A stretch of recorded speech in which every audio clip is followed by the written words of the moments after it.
Hey, thank you for joining me. I'm April Norris, the host of Course They Make Me Crazy. Okay, so I'm going to do something just a little bit different. I'm actually going to play a podcast that I was on a while back, Justine Carino's podcast. Yeah, she was on my podcast last week. Anyway, she has a podcast called Thoughts from the Couch, and she talked to me about how to be resilient when it seems that everyone around you, their mental health is kind of going to hell in a handbasket.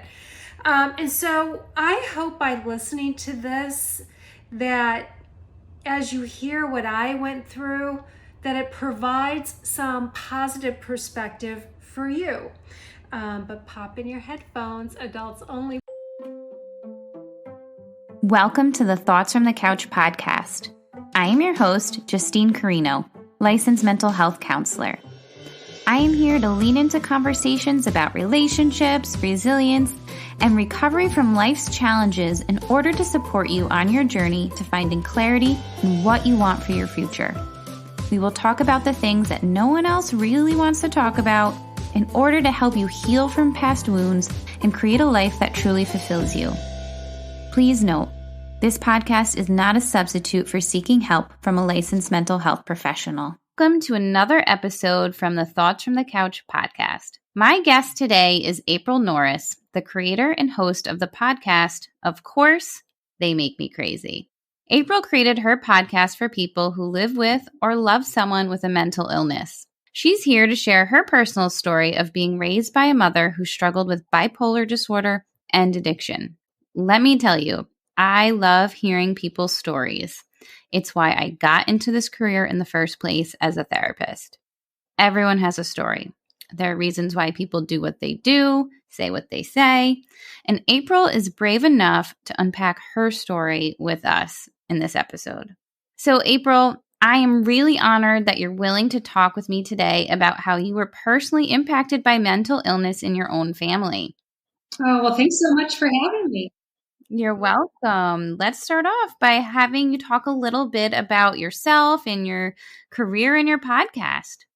So I used to, for more than 12 years, I was in the television news business. I started off as a rookie reporter, and then I got my own show. I was a morning news anchor, and I did some hits. I used to do hits for Fox News and CNN.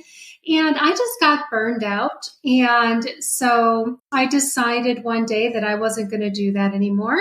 And I opened a fitness studio and moved to Denver and did a whole 360 on the career.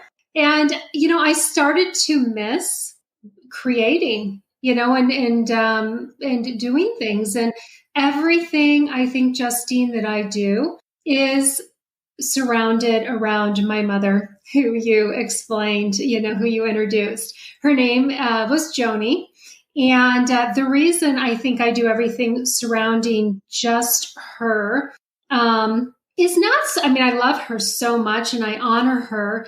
But, I opened up the fitness studio because fitness is how I got through most of my days when living with a mom with bipolar. Okay, so if I didn't want to end up like her, which was taking a lot of pills, then I had to get up and I had to get moving. Okay, so she never graduated high school, and so I made sure that I put myself through college. I made sure that it's funny that I admire her and honor her so much, but tell you a little funny story, and it's kind of cringy, but I used to do pageants, and someone asked me, who is your role model? And I was like, I don't think I really have a role model. I mean, I love my mom. I think she's amazing, but I can tell you, I don't want to be anything like her. And it was like, well, needless to say, I did not win that pageant, okay? But what I mean by that is that, I just, she did have so much strength until she got sick. And so I think, my whole driving factor in life has been mom didn't have an education. I need to make sure I have an education. She didn't really have a career. I need to make sure I have a career. I got to make sure she never got off the couch and moved her body. I have to make sure I move my body to change my mind. So it's always been something that surrounds, growing up with her, really. So does that make sense? Complete sense. And you're speaking my language, because I try to explain this to so many of my clients, and I try to describe how the people that raised us, how much they influence who we are. And we don't often see it ourselves. And you're one of the lucky ones that's able to really reflect on this and get your answers and get an understanding of why your life decisions are reflected and reflective of how you were raised. And sometimes we go against what we saw, and sometimes we try to repeat what we saw. And it sounds like you have a conscious awareness of how much your mom's life influenced who you are today. Yeah, she definitely did. And on a positive note, there's days where, of course, I'm not feeling my spunky, happy self. Or if I'm just not driven that day, or if I feel like, the world is against me. So, you asked me a little bit about my career. So, I took you there. And so I started the podcast. Of course, They Made Me Crazy, because I feel like I have a story to tell living with her, right? And then it allows me to get my creative elements that I love to do so much, which is hearing stories, putting stories together, but it all circles around the woman that I love so much. And so my mom had me when she was 15 and a half. Wow. And she was, very young. And she had me at a time when her family was going through a crisis. And so I'm going to try to keep this as PG as I can for your podcast. I want to hear it all. Okay. So she had a father who, my mom grew up with a family of 6. Okay. Well, 5 siblings, and then, her parents, of course. So my grandfather, they lived in a small town in Clyde, Ohio, and he owned a gas station. And he was also the deacon at a church.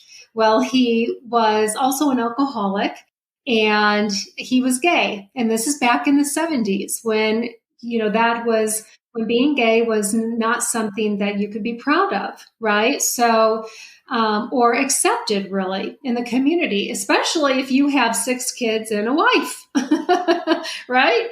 Yeah. He took it much farther. So he would take the family to nudist beaches for vacations. And my grandmother and my mom and my aunt, they were not too keen on that. They did not love it. But of course, my uncles were like, yeah, so they all had their separate areas. So no one would, hang out. It wasn't the family hanging out naked together, but they all went to their own ways. I love this family already.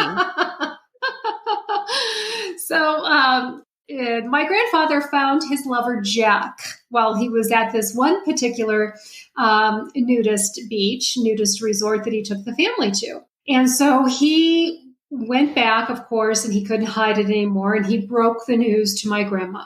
And that was, of course, devastating to her, because she thought, how in the hell am I going to raise 6 kids and you're leaving me?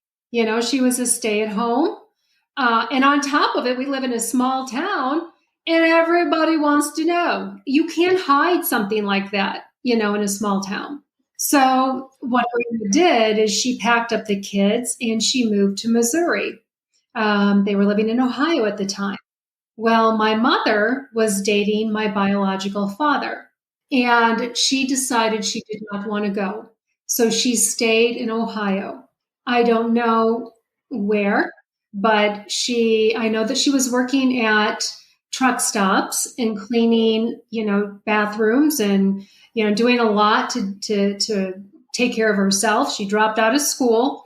He was abusive. How old was she at this time? She was probably 15 and a half. So probably not of legal age, maybe to have a job at that time, or maybe just legally, or maybe she fibbed. I have no idea, but that's what she did. And so she was left alone to have me, and she was living with an abusive boyfriend. And he allegedly was part of the Hells Angels back in the 70s. That was like that motorcycle gang. They were much different than they are now, where I think now they're based, with businessmen and lawyers and things of that sort. Back in the day, they were running drugs for local police departments and things of that sort. So she was in a pretty bad situation. She had a broken mom who was totally devastated, moved away because she couldn't deal with life. And she had, a father who left the family and is a nudist and, and decided to move to Florida with his lover. Okay. So she was able, though, Justine, by the grace of God, somehow, while getting the shit kicked out of her, she was able to go to work. She was able to have me, and she was able to put food on the table, and she was able to get herself out of that situation. And I think to myself, some days, April, you have it so much better than your mom had it. And if she can have 2 kids, because she then shortly after that had my brother. So my little brother. So I think she must have had my little brother about maybe a year. We're about a year apart, and same biological father. And that was, not a situation that she really wanted. And I think to myself, if she can do this and she got us out of that situation, I can get my ass up out of bed and I can go make something happen, Yes, I am blown away by the level of resiliency and grit that your mom had at that age. I'm thinking 15-year-old girl, like what was I doing at 15? Not raising kids, not working. I mean, she pulled it together for you guys. Oh, I know. I mean, I know what I was doing at 15. I was thinking, okay, is this the perfect shade of blue eyeshadow to wear? Because, I need to look cute. Different problems. Yeah. And so when I was 15, actually, I know what I was doing. I was getting all of my boyfriends away from my mother, who they thought was totally hot because she was only 15 years older, than us. But, right. Not that she had, they just like to come over, and check her out. And they'd always be like, oh, your mom's so hot, April. But, so you had the hot mom. But my grandma ended up coming back, and she left her other kids in Missouri, and she came back, and we moved in with her. And, it was a constant battle. I remember as a little girl, my biological father kicking down the door, and he was not very big. He's a short little guy, and he was skinny. But, I guess when you get drugs in you and you have alcohol, you have this rage. And I remember jumping on his back, pulling his ponytail, saying, get off my mom, and he was just wailing on her. And so we would hide from him, right? And he punched her in the mouth and knocked out her front teeth. So for a while, she didn't have front teeth. And so she never really had the courage to really go out and get a good job because she never had the money to fix herself. During all of this, she had this doctor who delivered me. And he essentially, I like to call him Dr. Feelgood, because he gave her every freaking prescription that you can think of. And so this was back in the day, as I'm older now and I'm, former reporter, and I kind of, I like to read about things, of course. This was back in the day when pharmacy companies were coming into really small towns and just giving these doctors all these meds, especially in small towns in the Midwest and, on the East, where they weren't maybe very educated, and it was like, factory towns and things of that sort. And she was a product of that. If she wanted uppers, he gave her uppers. If she wanted downers, she got downers, and as a young mom trying to work and escape, who doesn't want uppers and downers, for God's sakes? She's needs energy to work and come home to 2 kids. And then she needs to sleep so she can do it all over again in the morning. But it was more than that. The cycle began. Mm-hmm. Yeah. And so, she just had it left and right and around the corner. And so Grandma came back. We moved in with her. Grandma was going to the same doctor, so those two were swapping out pills. They were, at least when I was an adult. So I can only imagine they were doing the same thing when I was, when we were kiddos. And as a little girl, even a teenager, I'd be like, God, I wish he would just die. I wish he would just die. Because we would. So the doctor? Yeah. I wanted him dead, even as a little girl. Yeah. I don't blame you. I realized what was going on, just as a little girl. You had such good insight. Yeah. I remember my mom and grandma would get all dolled up to go see him. They had to put on their makeup and their hair, and it was like an outing to go see this doctor. And so somehow or another, I'm sure my grandma helped her. My mom was able to fix some of her mouth. And she got this job at this place called Sawmill Creek Resort in Sandusky, Ohio. And Sandusky is put on the map because of Cedar Point, the amusement park. And Sawmill's still there to this day. And so she became a cocktail waitress. She started off in banquet, and she would cover her mouth a lot. And the reason she started off as a banquet waitress is because she didn't have to smile and talk to people. You lay the plates down. Wow. If they ask for more, you nod and you go and get it, right? So she got more money through banquet waitressing, and then she got her teeth fixed. And then she got her groove back. And I want to stop you real quick. Yeah. So how old were you when that incident happened with your dad hitting her, knocking out her teeth? So I think when my stepfather came into the picture, who was a God sent to us, I was 7 at that time. So I'm thinking that I was probably about 5 or 6, maybe even 4.5. Okay. It's so crazy that you witnessed that type of abuse, that level of abuse at such a young age. That was probably so traumatic for you and so traumatic for your mother to go through. I'm just taken back by this part of the story. I can't help but think about what that must have been like for you and your brother. And were your parents together after that? So, I think when they were actually together, I think I was so young that I don't remember. What I remember is us running from him, meaning my parents, my biological father, and my mother. I don't ever really remember them together. So yeah, that doesn't ring a bell to me. The only time they were together is for whatever reason. So after she met my stepfather, and she's stayed married to him throughout her life, she passed away. It'll be 4 years this summer in June, or is it 5? I meant to look that number up before I got on this podcast, but it still feels like just 2 years, a year ago. It does not feel that she's been gone that long.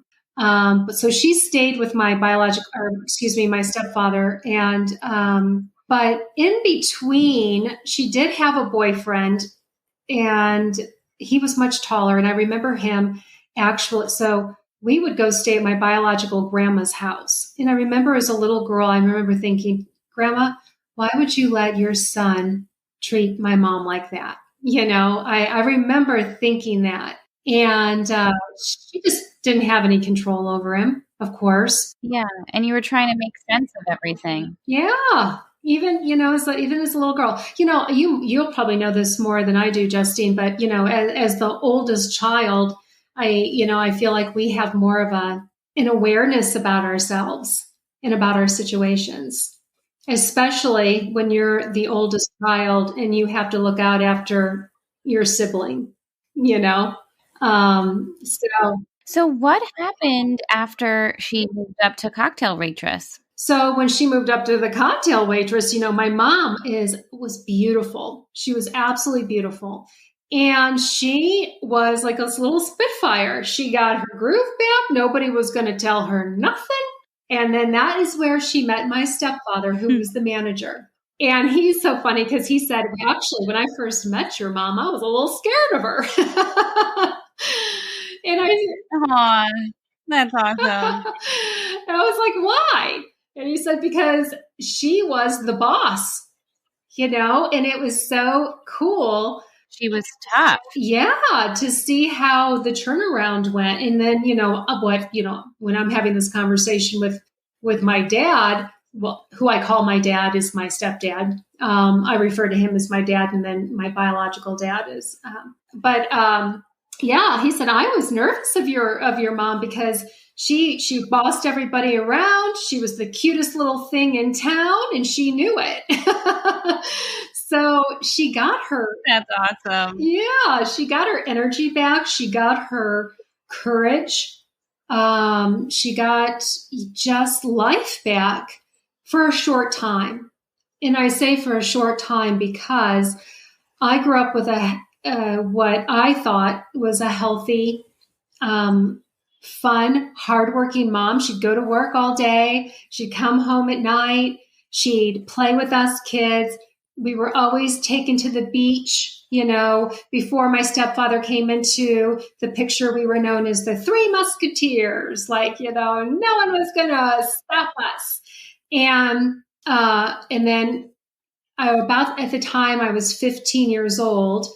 How old are you when you're a freshman in high school? Like 15, 16, right? Yeah, maybe a freshman, like 14-ish, 14, 15. Okay, so I was living in New Jersey. And I was a freshman, and I had this boyfriend, and she loved him so much, and he loved her. And so he would pick me, he would drive me home from school. And I remember one day I came home, and my grandmother was there, my dad's mom. And I said, oh, Grandma Mary, what are you doing here? And she said, I have to tell you something. Your mom is in the hospital, and she's going to be there for a very long time. And I said, the hospital? What happened? Right, because you assume something physical happened. Of course, because even though as a little girl, I knew something wasn't right, and I knew she was taking pills. It just became the norm to me after a while. And so by the time I was 15, I didn't think there was anything wrong with my mom, right? I didn't know any different. I mean, I always knew there was something off, but I didn't think, I guess maybe I just didn't even think about it. I was too busy being a teenager, I guess. And so she went and she was hospitalized. And I guess it was for taking too much medication. She was having panic attacks. And so she had my little sister at the time. So there's three of us. There's me, my little brother, who's a year, and then she had my little sister with my stepfather, and I was 10 when she was born. So I think what was happening is mom was not being able to really care, for my little sister while we were at school. I mean, she was totally spoiled. I mean, but I guess maybe something was happening that she was keeping a secret. Mom was keeping a secret. And my stepfather was able to figure it out. And my mom, being diagnosed with bipolar, depression, fibromyalgia, you name it, she was diagnosed with it. I'm curious, when you came home that day and your grandma was there and she said, mom's at the hospital, you kind of knew something was always up, but you didn't know bipolar at the time. That's not when you learned of the diagnosis? That's not yet when I learned of the diagnosis. I don't think we had one at that point. So I was, about 14, 15. So she still had not been diagnosed. We just know that she was acting off the chain in a way. Okay. Yeah. So I guess what she was doing for a while is having these panic attacks. That was my point. See, when you're 40 something years old, you tend to forget. So she was having these panic attacks, and she was hiding them. So I guess what she was doing is she was going like into the basement and she would just shake and shake and shake and she wouldn't be able to, pull herself out of it. And I think maybe my dad came home, from work one day and maybe that was happening. And I don't know if Amanda was, that's my little sister, if she was in school at the time or what, but he always knew she was taking too much medication. It was always an argument in the house, God damn it, Joni, da, da, da, da, da. I mean, there came a point in time where we had to lock her medication up. And that woman was like a bear getting into garbage that has been strapped down, and padlocked. I mean, she could get, if she needed it, she wanted it, she could get that thing open. She was addicted. She needed it. Totally. And then she was never a drinker, but sometimes if she drank, mixing it with those pills, that became like a huge thing. So they put her in this hospital and I was like, well, can I go see her? Like, what in the hell? This was like a bomb that was dropped on me. So she's like, well, you got you and Bill, that was my boyfriend at the time. You can go see her tomorrow. And my dad, I don't think came home that night. I think he was probably not staying with her, but it was, my mom calls it the funny farm. So we showed up, Bill and I show up, and my little brother didn't come with us. He stayed at his friend's house. I think my grandma had my brother staying at his friend's house. And then she was at home for my little sister. And then I could take care of myself. I was like 15 or whatever. And so we show up and she's like, your dad put me in a goddamn funny farm. Look at this, and she's like just irate. And she was right. It was a funny farm in the sense of there was a guy outside that greeted us. He was eating cigarette butts like they were potato chips. There was another guy on the phone. Remember back in the day, they had payphones. Okay. So there was this other guy on a payphone. He wasn't talking to anybody. And my mom's like, you see that son of a bitch? He never gets off the phone. Do you know who he's talking to? He's not talking to anybody. I can't call you kids because he's always on the phone. She was like, what am I doing here? And there was this lady across the room and she had high pigtails. I mean, she was probably 60 years old. She had little girls, they wear those high pigtails and, they bop out. And she was staring at me, my mom, and my boyfriend across the room. And she was like swaying back and forth, hugging herself like a little girl. And she had on a little girl nightie, but I mean, long to the floor. Remember those, little girl, when we were little girls, we would wear those long nightgowns with the little frillies and the flowers and stuff. So that's what she was wearing. But she had lipstick on, which she tried on her lips. Like the Joker? Up by her nose. It was out by her cheeks. It was down on her chin. And she comes running over. And she's like, oh, Joni, who is this beautiful girl? And my mom was like, do you see what I mean? Hey, I'll be at the funny farm. And I was like, oh, my heart just sank. And it's interesting because my mom could be the most forgiving person.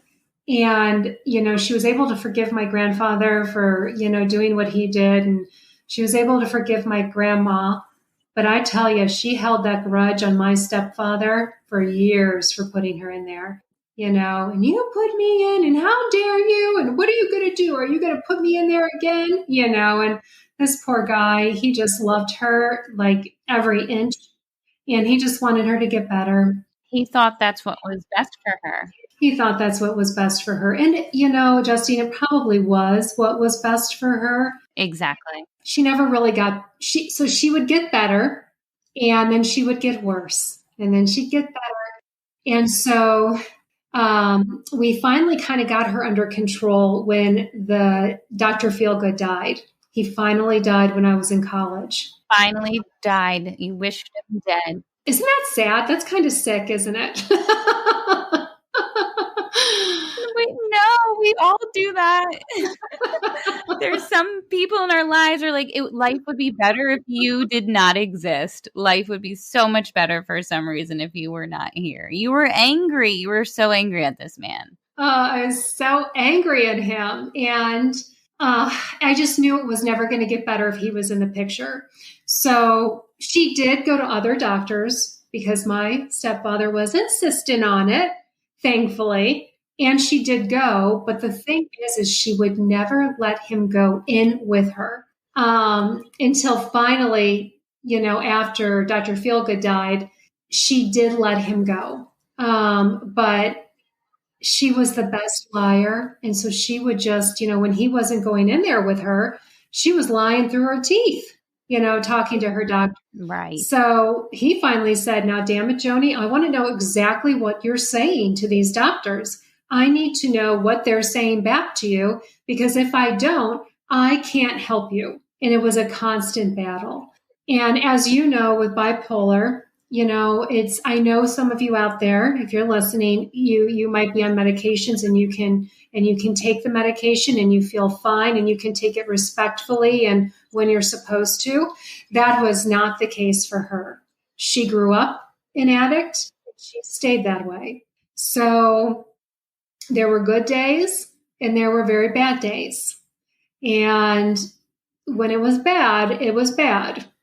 And then so when my grandmother retired, she worked in a factory for years in Sandusky, and she finally retired.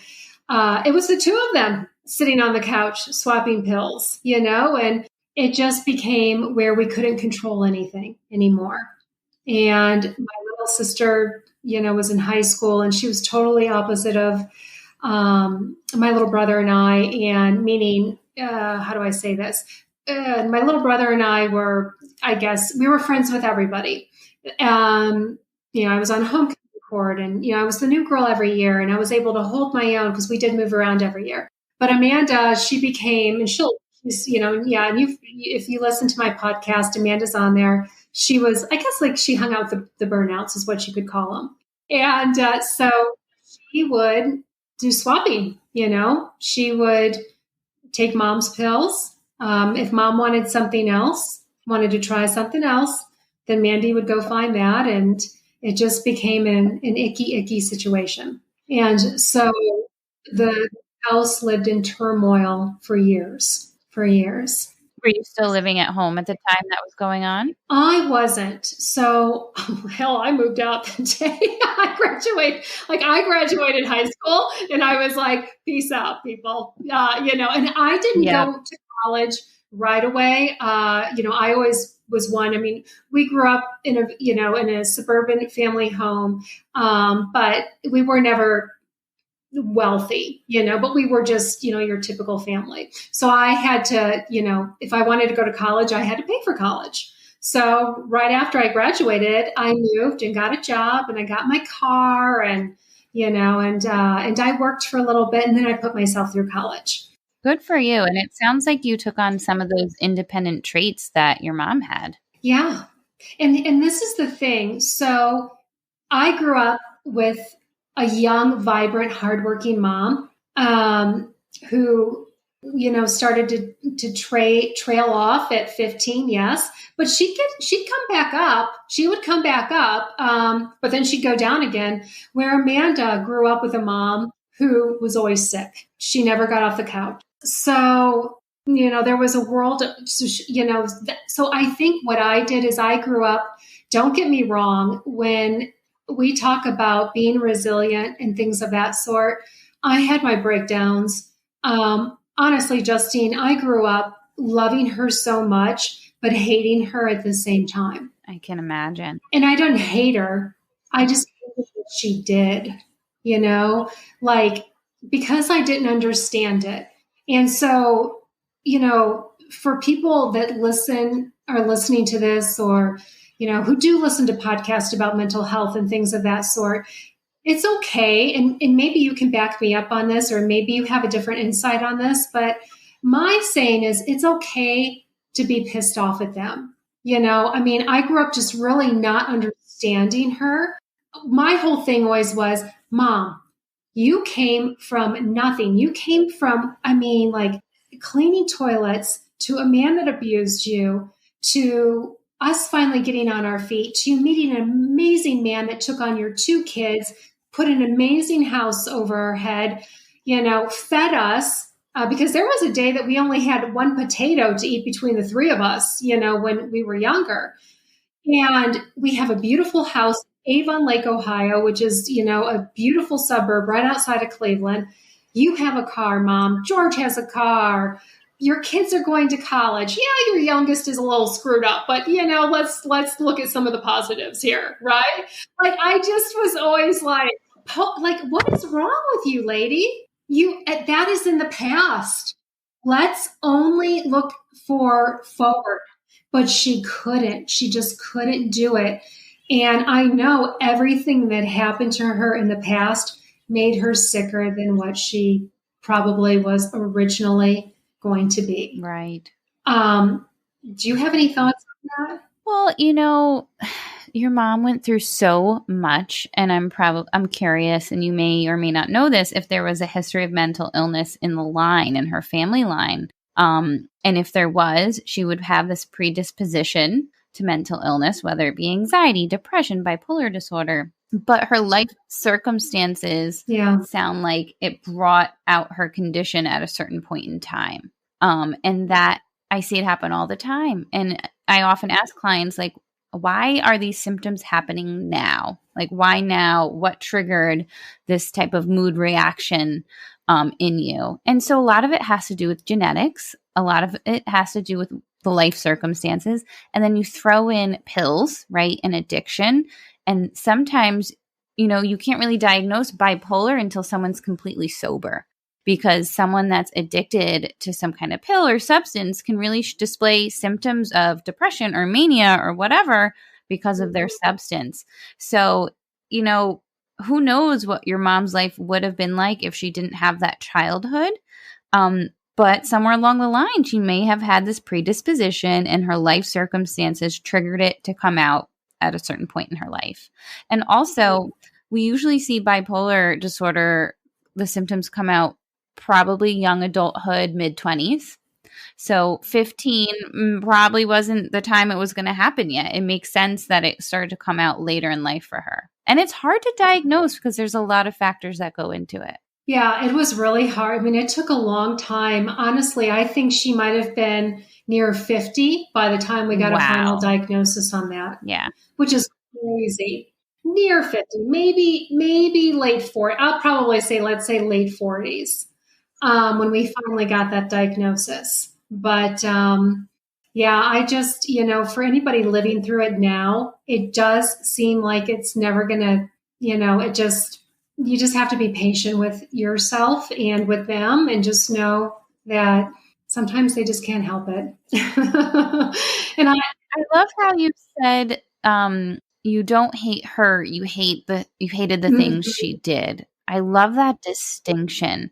That's powerful because you loved your mom, but you did not love the choices she was making. And you probably had a lot of sadness for what she was going through. And you probably didn't understand it most of the time. And I didn't, because I honestly don't think she did, so, right.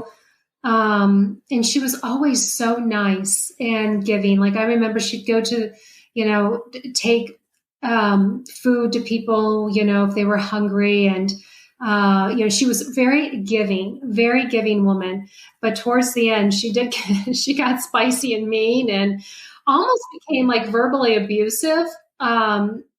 She did, not almost. She did. I mean, she would just give my stepfather. I mean, the poor guy did not have rest at all. He would get at least 30 calls from her a day with some kind of traumatic situation going on. And then, there was a time where she didn't work after a while. Of course, she couldn't sustain work. So she stopped working. And then the credit card people, this is back in the day when they would call you on the phone and be like, hey, you can apply for, card for such and such percentage rate. And you don't even, and she'd be like, yeah. And, Justine, bipolar people, sometimes when they're on their highs, she would go shopping and shopping and shopping. And I mean, like crazy amounts of shopping. And then she would, hide it. And then she would hide the bills. And then the creditors started to call, and it just became like that poor guy just went through went through so much, especially her meltdowns and things of that sort. And so my whole thing is, by listening to this story, is that if you are in a situation like that, God, get out and do something that makes you happy. I had a great, amazing group of girlfriends. And so I would get so pissed and I'd go out, for Sunday brunch with them. And I'd be like, can you believe what she's doing now?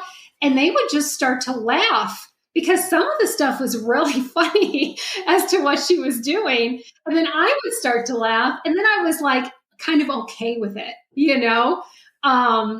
And I think that my stepfather didn't do that enough. I think that he came home to her because he didn't want her to be lonely, because she would say, I'm lonely. I have no friends. I can't, well, she had friends. She just shut them out because she didn't want to socialize. She was depressed. Became, for one woman that was the life of the party as a cocktail waitress, became almost recluse at some point, and I just think that he just did not enjoy himself enough and got wrapped up, and we all did sometimes, in the darkness that they can, it's like their sadness steals your energy. And if you don't get out of there and go do something good for yourself, because they're going to be sad if you're there or not, right? And I'm not saying, of course, leave them if they're suicidal, if you think they're going to hurt themselves, but I'm saying if they're just sad and pouting and having an episode, go do something for yourself, right? I mean, why not? Pull yourself out of there. Don't let them steal your happiness. It's like, I like to say, don't let someone else's crazy take you down. And I don't want to, and I don't mean to be disrespectful in that way. But that's just kind of what I've lived with. And that's what I've come up with in my life to cope, is to know that she isn't intentional in what she does. She's just addicted and sick and loves us, and we love her. It's just not the situation that we all hoped for. Right. And it sounds like you had a strong support system with your girlfriends, right? Yeah. And that probably helped you so much. And you also found some humor. Like, we have to laugh at some of these things sometimes. Humor is a great coping skill.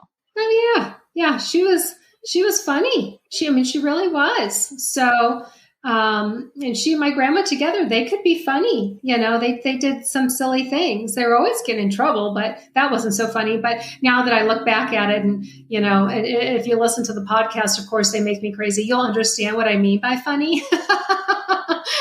Not appropriately funny, but funny. So, yeah, but she just, my grandmother passed away and they were best friends, and she couldn't live without her mom anymore. So she took too many pills one night. We don't know if it was intentional or not.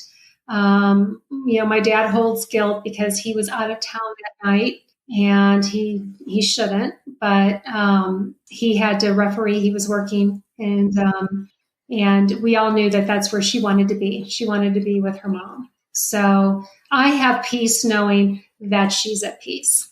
Yeah. And I'm so sorry to hear that, April. Yeah. Well, thank you. What a woman she was. She went through so much in her childhood and then her teen years, becoming a mom so young, really making it, setting up a life for her kids better than the life she was able to do or have for herself at the time. She made it through, and then she gets diagnosed with a mental illness and battled that for years. And, it impacts everyone. But what a story that you and your siblings can tell of A, your mother's resilience, and B, your resilience as her children and loving someone with a mental illness. Yeah, you just got to push through it and, keep your strength, and just don't let their sadness steal your, any little bit of energy you do have.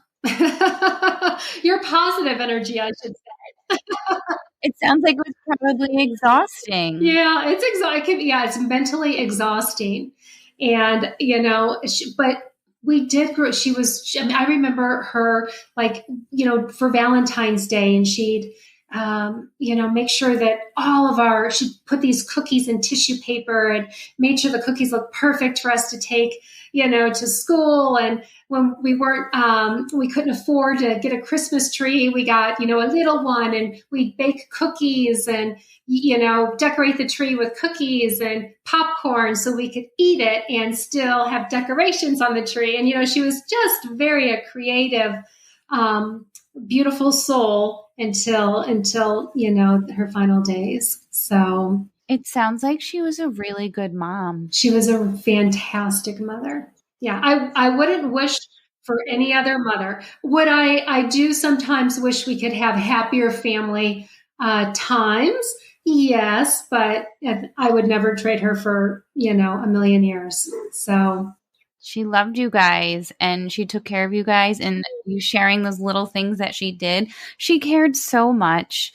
And unfortunately, I'm sure her addiction and illness got in the way of you feeling that love at times, but it was always there and you guys felt it. I'm curious, what part of your mother's mental illness do you think impacted you the most? Ooh, gosh, that's so hard to answer.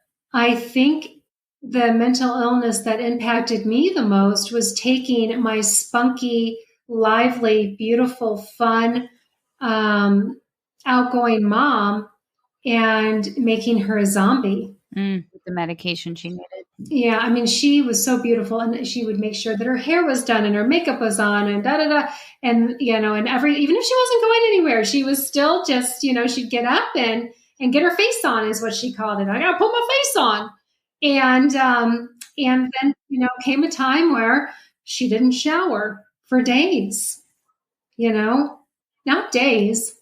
She wouldn't shower for weeks. She could not take care of herself. She couldn't function. No. She was so depressed. And I would drive, like I was living in Memphis, Tennessee at one point. I was in my 30s. I drove home because she was feeling depressed, and she said, I'm so lonely. Da, da, da. So I got my dog. I got in my car, drove 14 hours to Cleveland, Ohio, straight through. And I just begged her. I said, Mom, let's get in the shower. Oh, honey, I'll do it. I'll do it later this afternoon. Come on, Mom, I'll help you. Oh, honey, let's do it tomorrow morning. I mean, it just, I think that's what affected me the most, was seeing her essentially melt away. It sounds like you took on a role of caretaker in some ways. Like it was a little bit of a role reversal, between mother and daughter. Now daughter had to take care of mom. Yeah. And that is really common for children that have parents with some kind of mental illness. You eventually feel pulled to be a caretaker for them. And that could be really hard for a lot of children that have parents in those conditions. For me, I don't know if it ever really affected me, because I feel like we grew up together. So we were always taking care of each other. I remember she had me at 15. So, right. And, I'll be driving home, I'd be like, God, that woman, she makes me so crazy. And sometimes, when she was alive, I'd be like, oh, damn, she's calling. I just, she's not going to say anything that she didn't say yesterday, And now today, I would just give my right arm just to hear her talk. And what I did is I saved some of her voicemails, and they were so ridiculous. I mean, but I'm so happy that I saved them, because then I can go back and listen to them so I can hear her voice. Yeah. What's it like to hear her voice? Is it like a happy feeling or a sad feeling for you? What's funny is I'll get annoyed and I'll be like, yeah, that was Mom, and then I'll think, oh, she's so cute,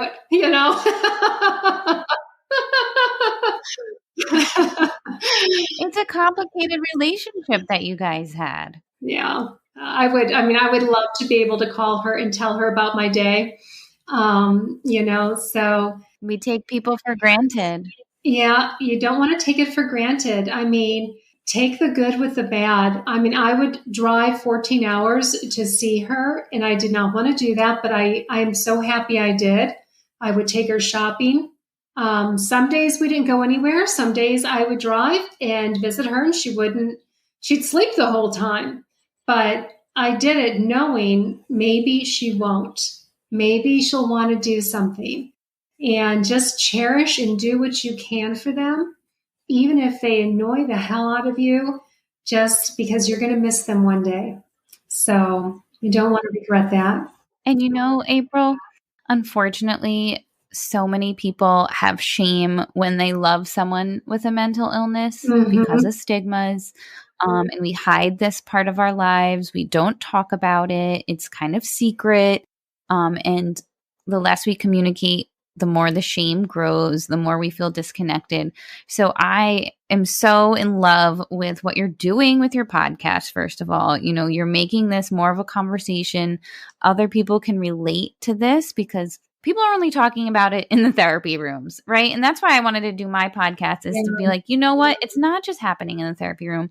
This is happening. It should be happening in everyday life. People have loved ones with mental illness and it affects us, and we can talk about it. There shouldn't be a shame associated with it. So I love that you own your story and you own your mom's story.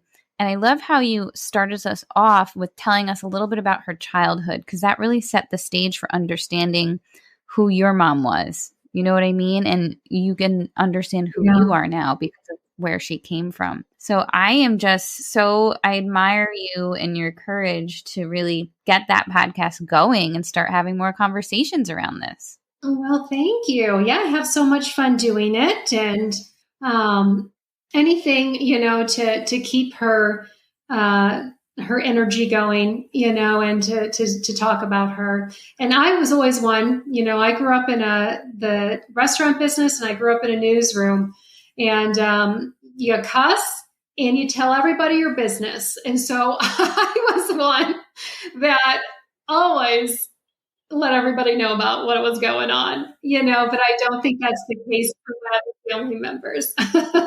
There is a lot of shame that comes with it. Of course, when I didn't have serious boyfriends, I didn't want some of them to come pick me up at the house because I didn't want them to meet my mom. You know what I mean? So there is shame in some days, but then, once you get more comfortable with yourself and you're not really, you are who you come from, but you don't have to be or behave like they did, then I think there's a whole different separation in that. And, I just hope a lot of people or teenagers or kids that are, going through this and, coming home to a mom or dad, that they are able to detach themselves and know that they're a different human being than they are, rather than saying, oh, well, I guess this is going to be my path, and so it's just not true.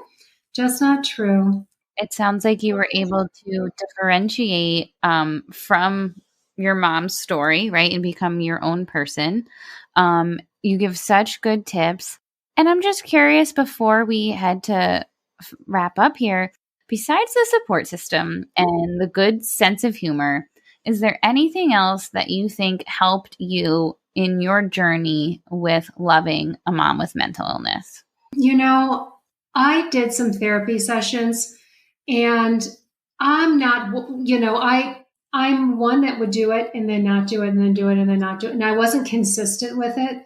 If you are doing that, just stay consistent with it, I think would be something that I need to get back on that bandwagon and keep it going. And so that is one thing I plan on doing.